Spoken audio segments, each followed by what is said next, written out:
Hello and welcome to Bonus Dad. Bonus Daughter, a special father-daughter podcast with me, Hannah. And me, Davey, where we discuss our differences, similarities, Share a few laughs and stories within our ever-changing and complex world. Each week we will discuss a topic From our own point of view. and influences throughout the decades. Or you could choose one by contacting us. Via email, Instagram, Facebook or TikTok. Links in bio.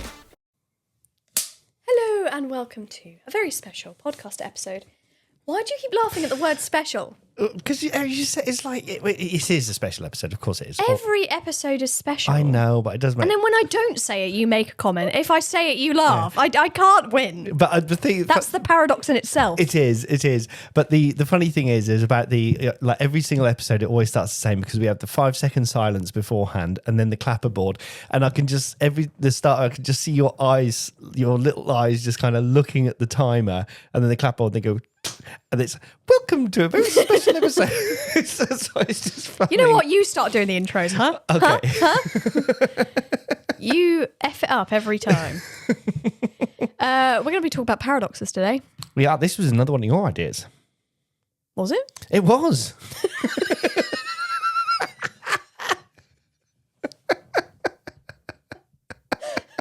I have removed that from my brain.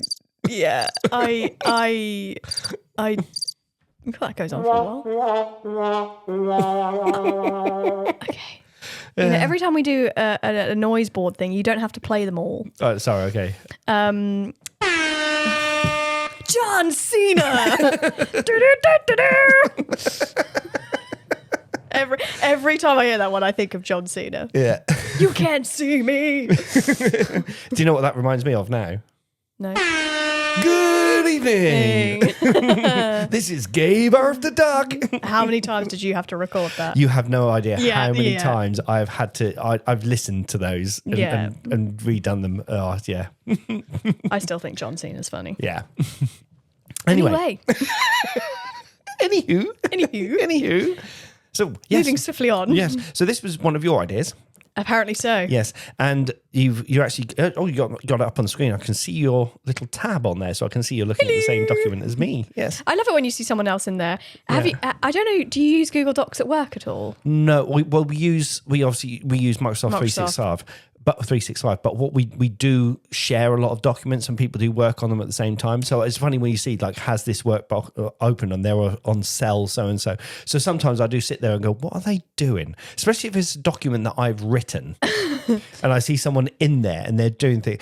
Because actually, this is one point. When do you have people put comments on there or rewrite the document? Yeah, that's the kind of point of what I do for work. Yeah, I know, but do people rewrite your document? Yeah. Or do you have comment boxes where somebody will say a comment saying and point to on it? Google Docs, you can do edit. You can give them editing rights, so they can just full edit it, or you give them suggestion. So they basically, you can see the changes they've made, so the crossing out part. Track changes. Track changes, basically, what you get in Word. Yeah. What I was going to say about Google Docs is, if someone's in there but they don't have a Google account, they can still access it through the link. It will come up with anonymous and then a random animal. So you will just get anonymous badger looking at this document or anonymous aardvark. And then sometimes they're really obscure. Like they'll be like, I don't know, I can't think of an obscure. Yeah, like anonymous axolot or something. Like, and you're like, what the hell? Like it just comes up with this like anonymous beaver, and it just makes me laugh every time. Whatever animal that it's selected, it just makes me chuckle. Such a child. I know, but it makes me laugh every time. Like anonymous octopus, like it's just so funny to me. It's like when have you seen Last One Laughing now? Yes. Yeah. It's like when Bob Mortimer calls the seagull Ruth. It absolutely got me. He was just like, meats and cheeses always pleases. This is my seagull. Ruth. Oh God, just so got me because I was trying not to laugh. Mitchell and I tried not to laugh through his whole joke around, and Ruth got me. He went before I did, but Ruth. I went the same time as Diane. Oh, Diane Morgan. Philomena Kunk. Yeah, Philomena I Kunk. love that, honestly. Have you watched all the Kunk on Earth? Kunk on Britain? I love Brilliant. the Kunk on Earth. Yeah. She is just... Good. It's good. So, it says here that King Arthur came a lot. Did he? Yeah. So,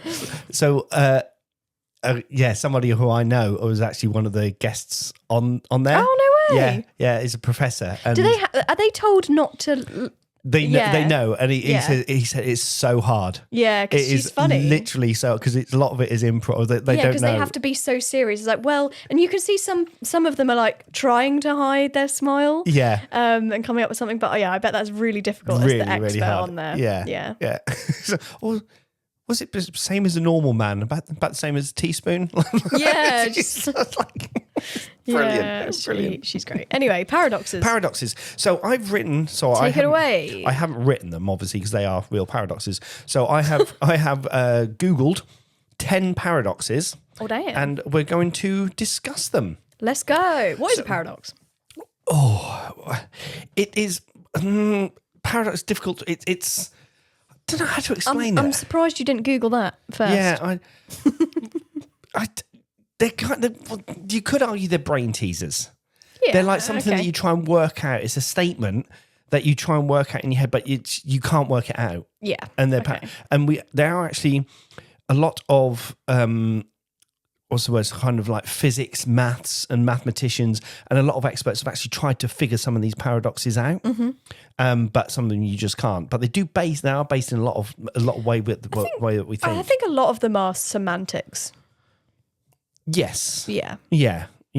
And a lot of it is wording as well. So let's take the first one, which is the origin of this one. We believe it's an ancient Greek paradox. Would you like to know the definition of a paradox? Go on, give the actual proper. A paradox is a statement, proposition, or situation that seems self-contradictory, illogical, or absurd, but upon closer inspection may reveal a deeper truth or a hidden complexity. There you go. I like that. That was a really nice way of describing it. Yeah. Thank you, Google. I like that. Dictionary, Oxford Language Dictionary, actually. Collins. The Collins Oxford Language Dictionary. It just says Oxford. I don't know about the Collins part. I think Collins is the publisher of the dictionary. So Oxford do the dictionary. Yeah. Collins is the publisher, I believe. Okay. Like Bloomsbury. Oh, like Bloomsbury, who publishes the Harry Potter books. Yes, and Akatar. Oh, and Penguin Books, and they publish everything. Yeah, they do. You can self-publish a lot of stuff now, can't you? You can. Are you going to publish your book? We're not talking about that on this podcast. Oh, right, okay. Not yet. All right, okay. It's under wraps. Oh, right, okay. Tie a bow on that. All right, remove that one. Sorry. Put that under the bed. Okay. In the loft, in the attic. Like with the monsters. Scary monsters it's and coming. super creeps. So it's Christmas. Hopefully before Christmas. So the first paradox is called the liar paradox.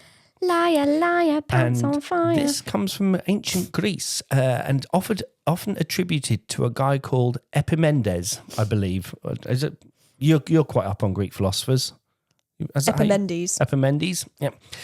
So the statement, the paradox itself, is very small. It's only four words, and it is: this statement is false. That's the paradox. So the problem with this particular statement is if it's true, then it must be false. But if it's false, it must be a true statement. Oh, man. Yeah. So essentially... That's problematic. So essentially, you're stuck in a loop of trying to work it out. So Bertrand Russell... Yeah. Russell. Yes, I know Bertrand Russell. You know Bertrand Russell. Not personally, but... He tried to eliminate the self-reference using a thing called type theory, basically saying that statements can't talk about themselves directly.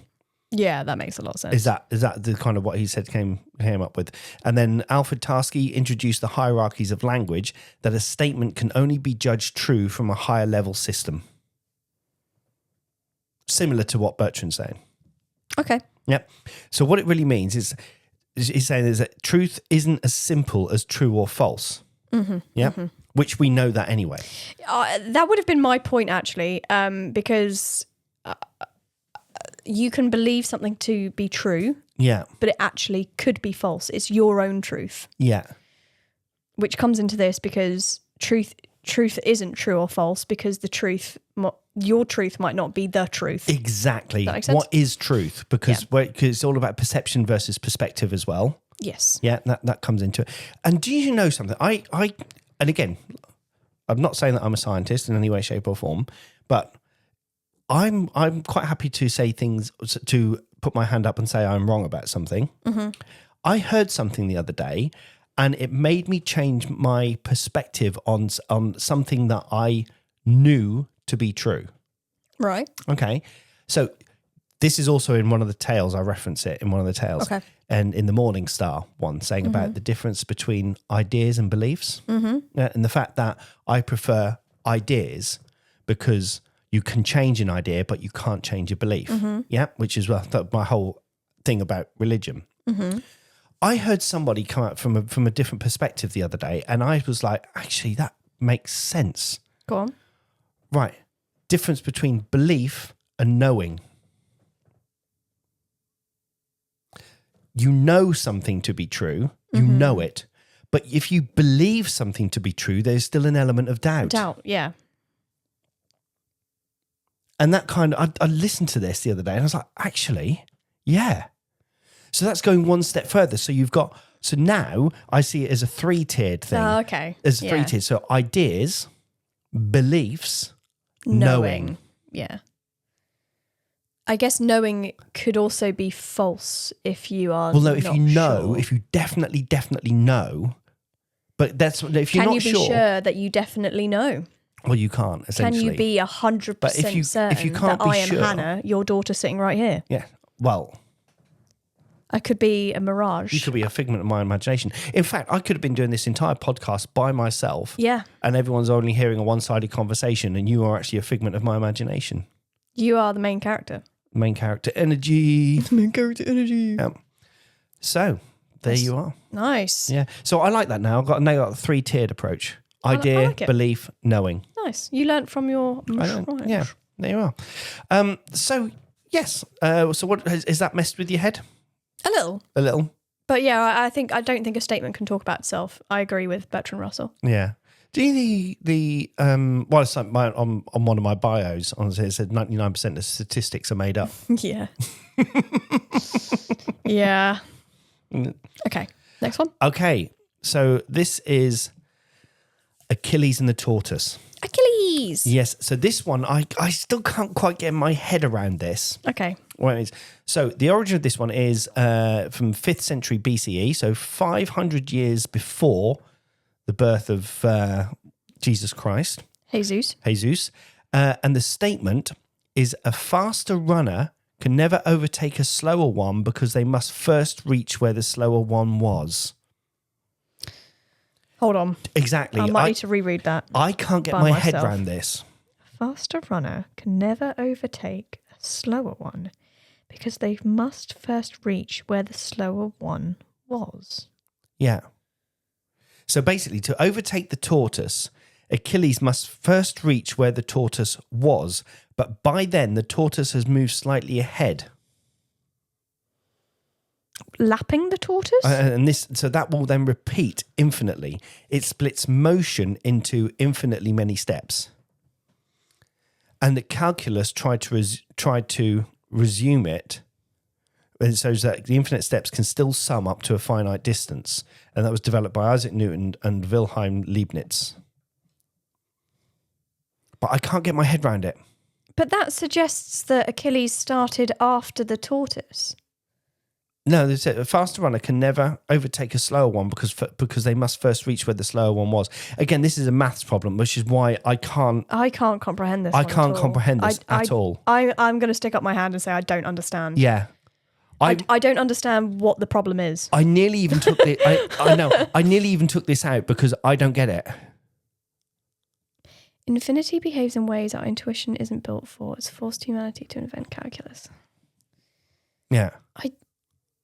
I think I would need something visual for this one. Yeah.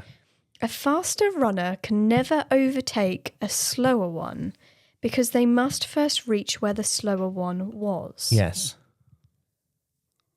So essentially, every time the tortoise, but they go. I can't get my head around. In a race. They start on the same line, right? Yeah. They're like this, linear. Let's go with linear. Yeah. Which I don't think this was what this paradox means. So, I guess what they're saying is no, it never overtakes. It's already passed. I don't know. Because if you think if they both start the same line, I feel really dense right now. He doesn't need to overtake. If you look at the start line, technically overtake is wrong because he's not overtaking They started the same and he's faster. So yeah, it's right. I get it now. I've used my hands. Right. let me explain. I think do it for the video watchers. Sorry. I think this is what they're saying.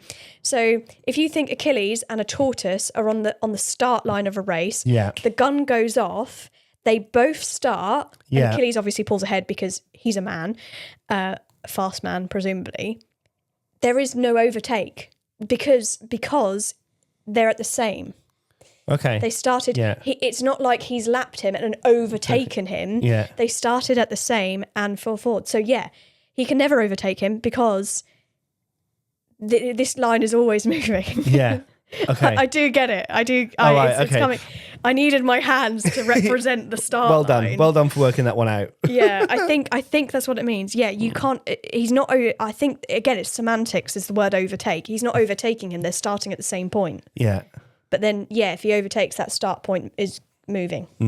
If he was to lap, I think. Okay. So the next one is also a Greek philosophy. All the Greeks. And this is why I said stick a pin in what we were saying in Shower Thoughts.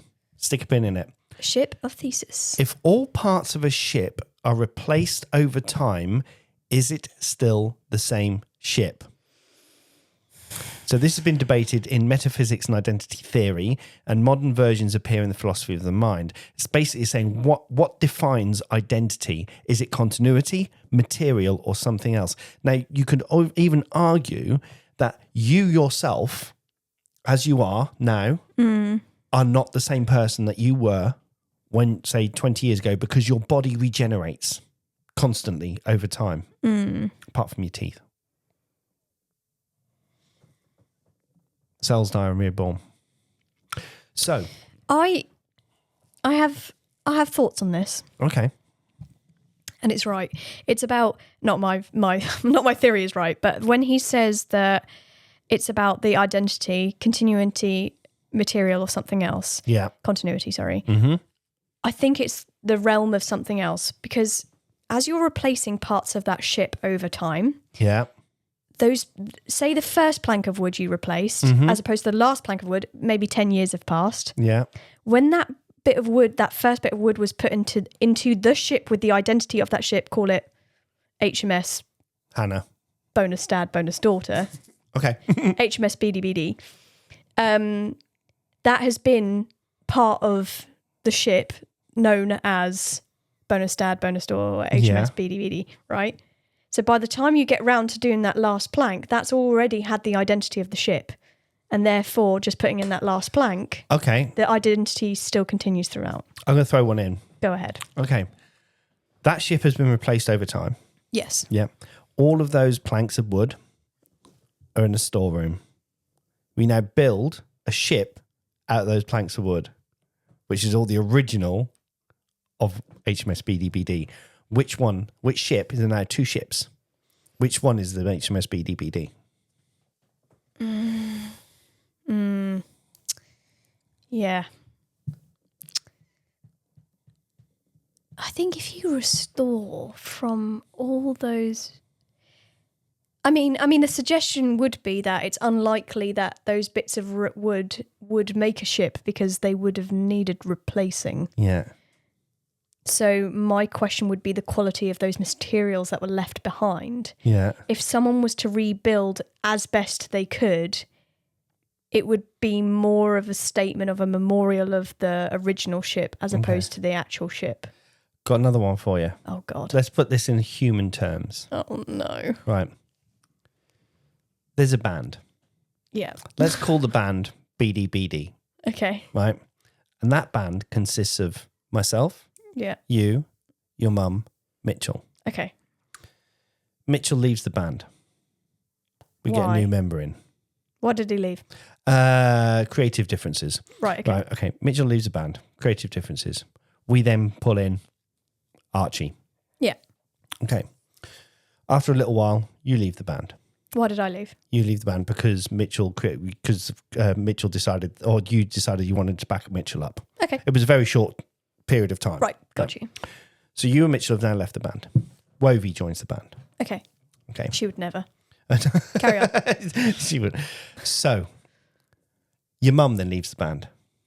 See where I'm going with this? You're basically describing Panic at the Disco right now. Yeah. So, and then I leave the band, but another person. So you've now got None of the original members. None of the original members, but they're still called BDBD. But we're outside and we decide we're going to restart another band. But we're the originals.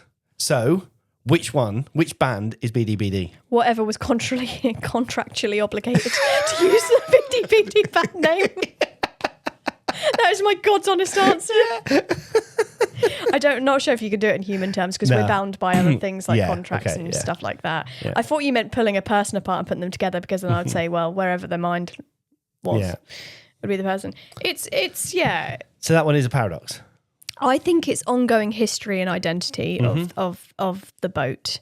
And if you're replacing bits, presumably they're broken. So how could you possibly build a ship out of the broken parts would be counter your... Yeah. Yeah. So, Sorry. Bertrand Russell. He's back. The Russell's paradox. Ooh. The statement is the set of all sets that do not contain themselves. Does it contain itself?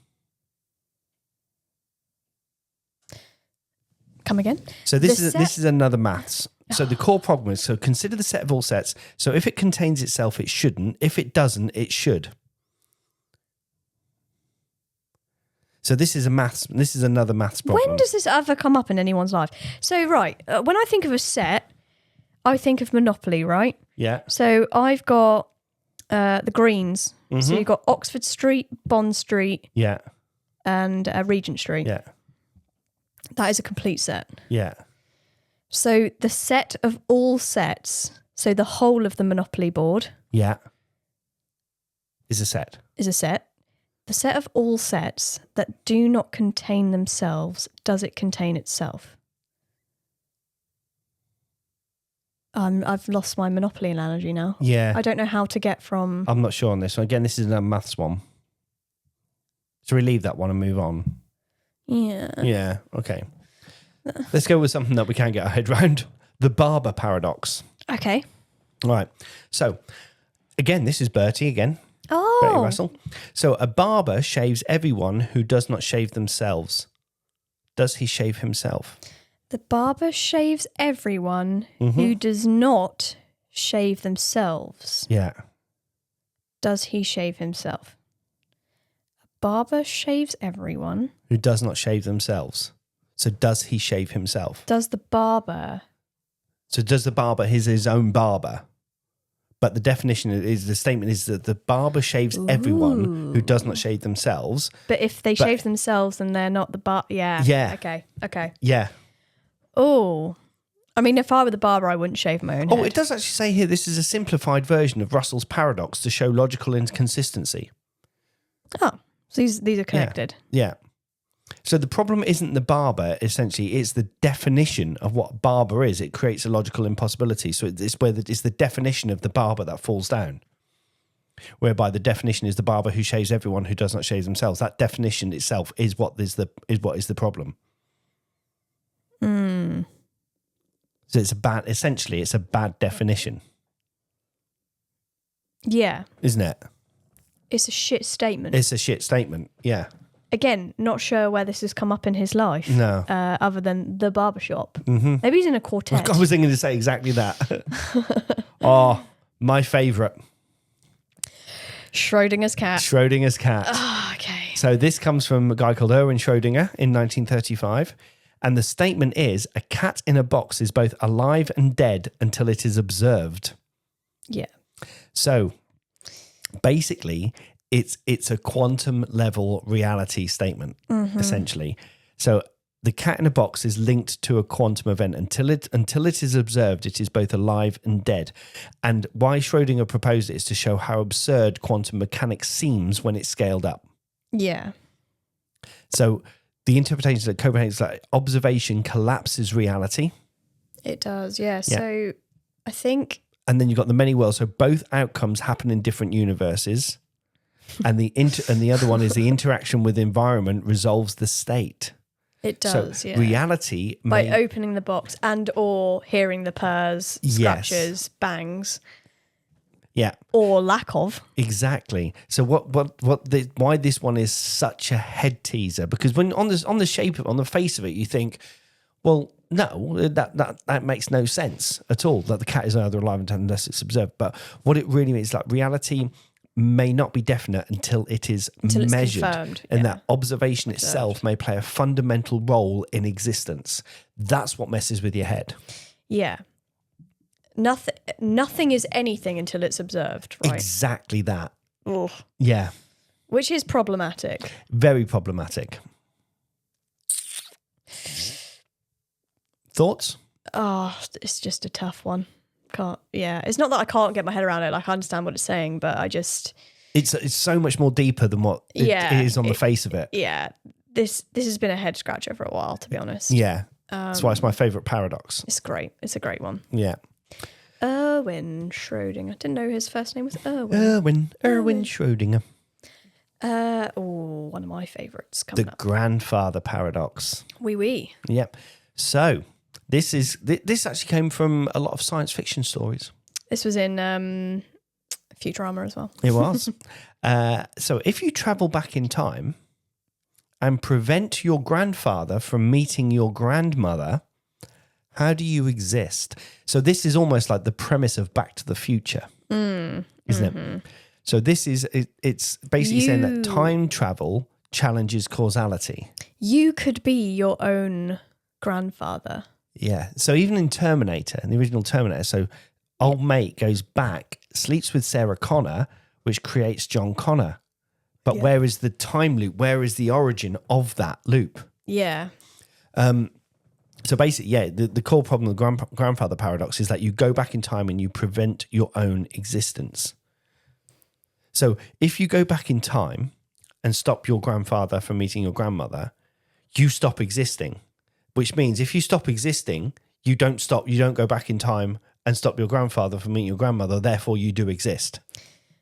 My theory on time travel, the way that I the way I'd like to understand time travel, if it was a concept, would be that no matter what you do in the past cannot change your present. Because if that statement was true, then that you could change the past, then you would cease to potentially exist and everything that you know in the world beyond. So it doesn't irk me a little bit in futuristic films. Or the timeline would split. Yeah, this is the other running theory. Yeah, that's what irks me in films a little bit, is when they go back into the future. Back into the past, they change something. They come back to a drastically different future. Like, how would he have got there if that was the case? They'd still have to get to the point. So yeah, if you did sleep with your grandmother and then that's created there was no sleeping. No, I'm just saying. There was no sleeping involved. I did say jokingly you could be your own grandfather. I don't think you can stop them from meeting. No matter what happens, no matter what you do, even if you kill your grandfather, there must be... Oh, that's very Oedipus. Be very Oedipus. But if you do kill your grandfather, presumably before they can procreate, you will be created somewhere. Yeah. No matter where that line is, there will be a creation of you somewhere. Oh, that's just given me an idea for another tale. There you go. Enjoy. Yeah. It's how I tackle time travel in my brain. So the next one is called the heap paradox. Heap paradox. So if you remove one grain from a heap, it still leaves a heap. So when does it stop becoming a heap?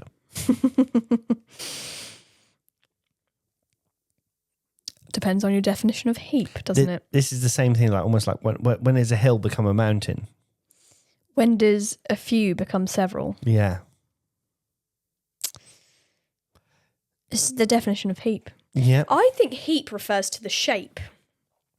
I guess once that shape is not a heap, like a point, like a mountain point. I have a hair in my eye and it's really annoying. I wonder, I think it's more of a definition of the word heap. Okay, so language is a interesting thing.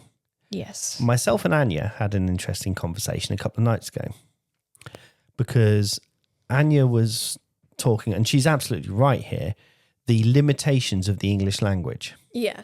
So, did you see her story the other day? I did actually, yeah. Where there are different versions of her name. Yeah. And I said to her, I said, like, what in what? And she said, in Polish, basically the people would use a different version of her name, and it would tell her. Sorry, Anya, if I've got this wrong. It would tell her where their mental state was with her at that time. It's almost like it's like familiarity. Depending on the type of name, it's like a feeling that's associated with the word or the name in this case. The usage of the name tells Anya if they've used that version, similar to like me. So because my name is my official name is David. David, yeah. I don't like that name. I hate it's just. But you've got the different iterations of my name: David, Dave, Davey. Depending on what someone calls me, you know the context. I know the context behind it. Yeah. Yeah. Yeah, most of your family, well, your immediate family, call you Davey. Yeah. I think the older generation of our family call you David. Yeah. No one calls me Dave. I feel like Nana does. Oh, I think she does. I think she's the only one. Yeah. Yeah. But it just goes to show the limitations of the English language. So, like in other languages, there are so many different words for different things. Yeah. I mean, in Gaelic, for example, right? There's a word. So love obviously is a word in Gaelic, but there's also another word in Gaelic is keeper of my heart. Oh, that's sweet. Yeah. Linguistically, yeah, and that's such a beautiful way to say it, and it's got that real kind of definite. It's not just that.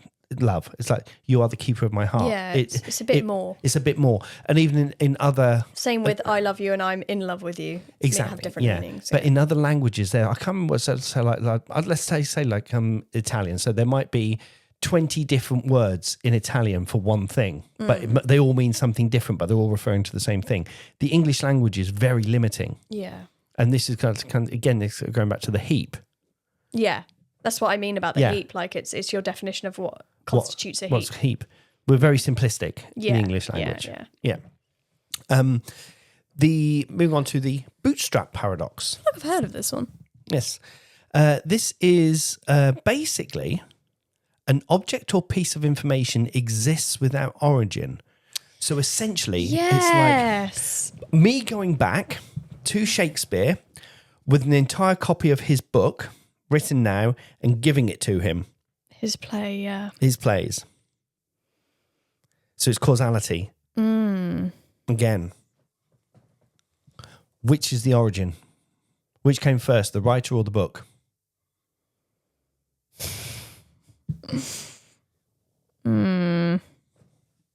This is very chicken and egg, isn't it? Yes.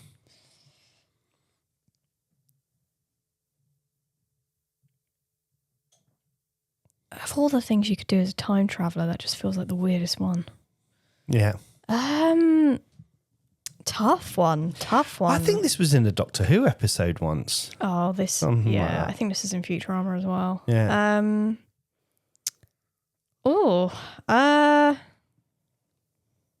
It does break the idea that everything must have a cause. Mm-hmm. An origin, a writer. Yeah. I haven't got an answer. Which came to this first, one. the chicken or the egg? Yeah, that's what I mean. It's very chicken eggy, isn't it? I'm struggling to comment on this one, really. Exists without origin. Like a time traveller giving Shakespeare's own works. Yeah. What do you think? I can see the cogs going round your head. Presumably before he wrote it. So he got the books. Yeah, he would have got the books before he wrote it. He would essentially be plagiarising himself, Essentially, yeah. But he did write them at some stage. Did he, though? Well, he believes where's the origin of them? He believes he did. He believes he did, yes. Maybe it's a belief system. Mm-hmm. Toughie. Rest your head. Toughie. So we've got one more. Last one. This is the paradox of tolerance, and this is Karl Popper wrote this one. Ooh, Mr. Popper. And the statement is, unlimited tolerance may lead to the disappearance of tolerance. So basically what it means is that a society must limit intolerance to remain tolerant. So basically, right, okay, so if a society tolerates everything... Christ, hang on. Yeah, if a society tolerates everything, including intolerance, it risks being destroyed by intolerant groups. Right, so what it's saying is we should stand up for things that we believe in. Yes. So when you're looking at free speech debates, laws against hate speech, democratic safeguards, it's saying that freedom isn't unlimited, it requires boundaries to survive. Yes. I hate it when people say, oh, it's a free country. I hate that expression because, yes, it is a free country, sure. But you also have an obligation to be a fucking nice person. That's another pound in a swear jar. But do you disagree? I don't disagree at all. Because I think this is what annoys me about this whole free speech thing.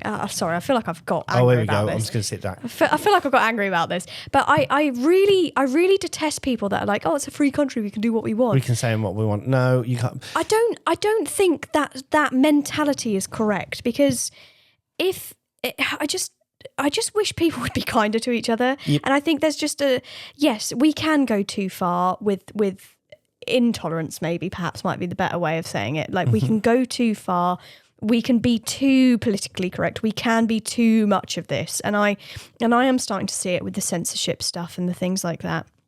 Right. I do think people have the right to say what they need to say, but do it in a way where you are limiting the harm of others as much as possible. So the thing is about debating. So how to put this? When I think everything should be up for discussion. Yeah. Everything And should be up for discussion. it is okay to disagree. We disagree on things. There you go. And it's about disagreeing and it's about respecting that other person's. You can, and I've said this many times, there are people who I know I inherently disagree with that's what my grandmother's calling. Do you need to answer that? No. Okay. That's a paradox in itself. Yeah. So people can inherently disagree. Sorry, are we still recording? Yeah, we are. Oh, right, sweet. You can cut all this bit out. People can inherently disagree with somebody else, but they can still respect that person. Yeah, I Just agree. because they disagree with somebody on something on one subject doesn't mean to say that they still don't like the rest of that person. They just if everybody agreed on everything all of the time, the world would be a very boring place. Yeah, but absolutely. it's about respecting, being respectful, and not arguing. being a twat. Yeah, arguing respectfully Yeah. with somebody. Yeah. It's as simple as that, and that's why you can have debates, you can have discussions. Don't get personal with it. Yeah, yeah. Agree to disagree. Yeah. And it's fine. People can disagree all the time. Yeah. That's how I look at it. It's fine. I think it's fine for people to disagree. It's fine to have differing opinions. Otherwise, we wouldn't be in this world. Are you okay? Yeah, no, she's now leaving a voicemail. Okay. Hopefully it's not important. No, it won't be important. No, I know why she's calling me, because she went out yesterday, so she's probably telling me about what she did yesterday. Oh, Well, yeah. okay. Sweet. Yeah. But yes, yeah, I think what annoys me when people say, oh, it's a free country, it's this, it's that. Well, yeah, but we still have like society to conform with in the most basic form, at least, of common decency. That's all I'm saying. Exactly. That's all I'm saying. Exactly that, yeah. Whoa, let's go. So that's it. That was the last one. Yeah. That was the last one. So blitzed through them. Which is your favourite? Which one do you... Well, there's two I didn't understand, and then I thought I understood it, but now that I'm looking back at it, I'm wondering if I'm right, and people are going to be like, she's dumb as shit. Yeah.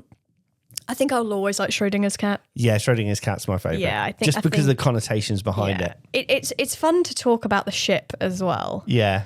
I think it also depends on the complexity of the thing that you're replacing parts of. Mm-hmm. Like we talked about the broom. The handle. It's only brushes, a handle and a brush, right? Yeah, so I would say that's probably not the same broom. Okay, Mm-hmm. I'm going to say it. But the ship is huge. Mm-hmm. And if you're replacing several parts of that, that's like saying the Titanic isn't the Titanic anymore if they replace the engine of it. It's still the Titanic. Yeah, I know it's in the bottom of the ocean, but whatever.